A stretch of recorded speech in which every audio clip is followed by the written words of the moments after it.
Kita berjumpa kembali dalam program Impact bersama saya Peter Gonta. Tamu kita kali ini adalah seorang tokoh yang lahir dan besar di daerah sampai beberapa tahun yang lalu.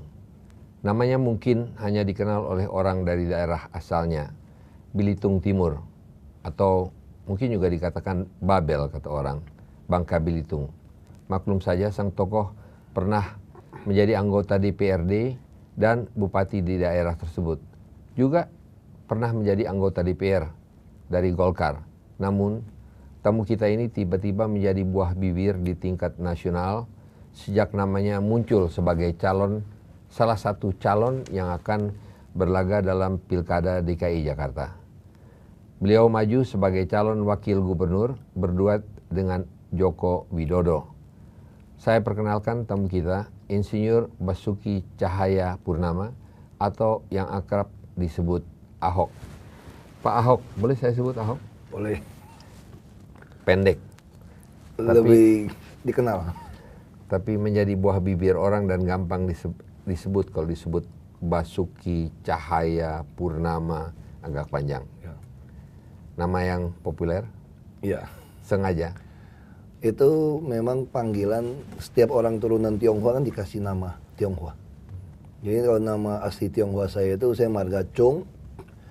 Dan biasanya tengah itu ada nama lagi. Chung Wasi. Chung Wan Xie. Itu bahasa Mandarin. Kalau dalam dialek Hakka itu baca itu Chung Ban Hok. Jadi Hok saya itu bukan Hoknya hoki, tapi Hoknya sekolah, belajar. Jadi itu panggilan dari kecil ya panggilnya Ahok ini. Baik, tadi sebelum kita mulai, kalau kita melihat subtitle atau di bawah caption daripada siapa yang akan diinterview, di situ disebutkan calon wakil gubernur DKI. Pada saat itu Pak Ahok mengatakan, wah ini salah nih karena belum calon. Belum calon? Ya, secara undang-undang kita masih bakal calon. Kalau sudah jadi calon itu setelah ditetapkan tanggal 12 Mei ini oleh KPUD DKI. Baru sebagai calon. Persyaratan apa yang masih perlu dipenuhi? Semua sudah selesai. Yang terakhir ada tes kesehatan tanggal 9 kemarin, hari Senin. Kenapa baru tanggal 12? Mungkin mereka perlu menunggu hasil tes kesehatan mungkin saya kira. Pak Ahok, saya sudah terus terang aja berkenal dengan Pak Ahok beberapa waktu yang lalu. Ya. Dan saya mengenal Pak Ahok pada saat Pak Sutioso mencalonkan diri sebagai Presiden Republik Indonesia. Pada saat itu Pak Ahok adalah sebagai salah satu anggota kampanye, tim kampanye Pak Sutioso. Dan pada saat itu kalau tidak salah juga menjadi bagian keuangan di situ. Apa pembelajaran pada saat Pak Sutioso? Ya, jadi ibaratnya seperti 10 tahun pengalaman sukses dan gagalnya atau yang belum dilaksanakan oleh Bang Yos di DKI itu menjadi 1 tahun kuliahnya MBA-nya saya. Jadi semua kelebihan, kekurangan yang terjadi masa Bang Yos itu tiap hari didiskusikan. Dan saya bukan tim kampanye sebetulnya. Saya adalah orang yang bertugas, ditugaskan Bang Yos untuk mengaudit semua proposal pencitraan yang masuk, termasuk pemakaian keuangan yang harus saya kendalikan, supaya tidak terjadi pemborosan. Sehingga saya cukup beruntung, hampir semua proposal, semua pencitraan harus lewat saya setujui baru bisa dikeluarkan, diizinkan. Itu merupakan bagian daripada pengalaman yang ditimba pada saat itu, dipakai sekarang? Untuk pencalonan wakil gubernur ini sangat menolong akhirnya gitu. Nah, karena banyak orang mengira kami dari daerah tidak mengerti tentang Jakarta. Kalau bicara tinggal di Jakarta, banyak orang tinggal di Jakarta 30 tahun, mau 50 tahun juga belum tentu mengerti.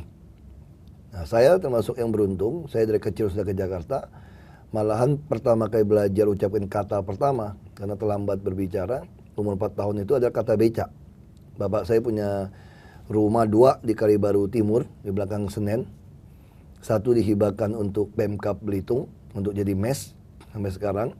Nah, kemudian 1 itu dijual. Nah, saya belajar bicara becak, terus saya sekolah SMA, S1, S2, bekerja, melayani di yayasan sosial sampai menikah di Jakarta. Nah, ditambah dengan Umur berapa? saya Juni ini akan berumur 46 tahun. Jadi Berapa saya tahun di Jakarta? 31 tahun di Jakarta saya. Jadi pertanyaan saya sekarang, Pak Ahok tadi mengatakan orang 40-50 tahun aja di Jakarta belum ngerti Jakarta. Kok Ahok udah ngerti? Nah, saya kebetulan beruntung karena membantu Bang Yos itu. Jadi saya bisa mengerti kenapa busway dipilih, kenapa bisa ada banjir, kenapa ada genangan, kenapa ada mesti membuat kanal banjir timur. Karena di situ kan ada Cakung Drain, ada kanal banjir di barat, di situ ada Cengkareng Drain. Nah, kenapa butuhnya dam? Nah, kebetulan saya juga tinggal di daerah Pluit. Daerah Pluit itu hari ini orang bilang Pantai Mutiara banjir, sudah tidak banjir karena kita bisa membangun dam. Bangun suatu folder, kita pakai pompa. Jakarta kita sudah sadar juga kenapa banyak genangan, karena sungai utama tuh lebih tinggi daripada sungai sekunder dan tersier. Dan sungai utama itu kan dikelola oleh Kementerian PU. Nah, ini selalu dibutuhkan sebuah kerjasama, koordinasi dalam menyelesaikan itu. Program-program semua bagus. Kalau kita pelajari di Jakarta, Bang Yos, saya kira tidak ada provinsi manapun di Indonesia yang selengkap di DKI. Jadi peta persoalan sudah punya. Padahal saya belum nanya ini semua nih, sudah langsung kampanye sini. Bukan kampanye, ini menceritakan pengalaman dengan Bang Yos. Jadi itu yang Bang Yos lakukan, kenapa dia lakukan ini, kenapa dia tidak lakukan ini. Jadi saya betul-betul belajar, jadi saya ngerti, oh DKI itu seperti itu persoalannya.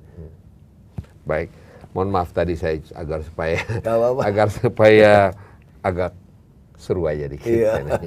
Tapi akan saya tanyakan, kita akan tanya mengenai struktur pembangunan kota DKI nanti kepada Pak Ahok. Tadi ada teman Pak Ahok yang datang ke sini mengatakan Pak Ahok ini adalah keturunan Tionghoa. Dan Pak Ahok sendiri mengatakan namanya Zhong Wanjie. Jie. Kemudian juga mengatakan Pak Ahok nih sebetulnya orang beragama Kristen. Ya. Kemudian mencalonkan diri sebagai wakil gubernur. Katanya kawan kita itu ayat-ayatnya untuk jadi gubernur belum ada. Tapi ayat untuk jadi wakil gubernur sudah ada. Sudah bisa, nggak jadi masalah. Saya kira itu selalu kita terjebak dengan, setelah kita reformasi kita terjebak. Seolah-olah negara ini, bangsa kita dikotak-kotak oleh suku, agama, dan ras. Nah, waktu saya memulai di Belitung Timur juga sama. Karena tempatnya 93% Muslim dan setengahnya Masyumi. Orang juga mengatakan nggak mungkin jadi bupati. Tapi saya katakan sebetulnya rakyat itu jauh lebih mengerti membedakan mana imam, mana kepala daerah sebetulnya. Nah, jadi otomatis ketika mereka mengerti, mereka sebetulnya sedang mencari, masyarakat kita sedang mencari karakter yang teruji.